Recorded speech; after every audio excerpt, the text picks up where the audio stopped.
y'all, welcome to Marriage Monday, where I give a little tidbit about relationship advice or things that can be easily implemented to help improve the relationships around you. My name is Lindsay Rodriguez. I'm a licensed marriage and family therapist, and I'm just sharing tidbits that I think could be helpful to people. So last week we discussed on overview the idea of the four horsemen, and these are four patterns of communication that can be detrimental to your relationships. So if you didn't watch that overview, go watch that video in the description below.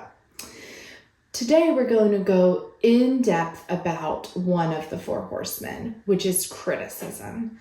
So criticism is really evident in a lot of our relationships. You might have a boss that's really critical, a spouse that's really critical, a parent that's very critical, and it doesn't feel great, right? In fact, it feels the opposite of great.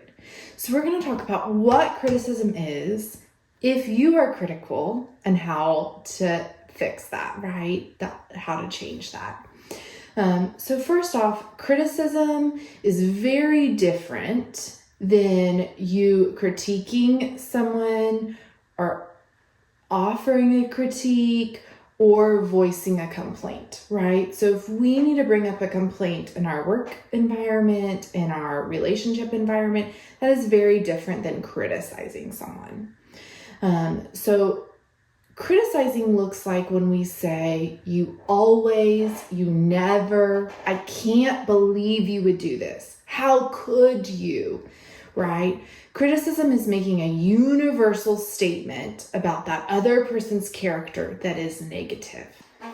So if I told my husband, I can't believe you never help me around the house, right? I am attacking his character, that he is unhelpful, that he doesn't care, that he's unaware of what needs to be done around the house, right? And his response is going to be defensive. It's going to be it's going to be, yes, I do. In fact, I helped you the other day when I took out the trash, right? And then that's going to leave me feeling, well, but you didn't do this and you did right. And we have started an argument of me continuing to be critical and him continuing to be defensive. Not a great way to get my point across. Versus a complaint, right? Which typically starts with an I statement and typically includes some vulnerability. So, hey, honey, I have been super overwhelmed this week and I could really use some help around the house, like doing the dishes or picking up our room or, helping with the laundry. It would just make a huge difference in my week. And then he gets to decide to help me or not help me. Typically, he's probably going to help me when I approach it that way, right? But if I start off attacking him or criticizing him, I'm not going to get what I want. And he is going to feel undervalued or not heard, right? Or under attack, quite frankly. And so that's one of the reasons that criticism is so harmful in our relationship.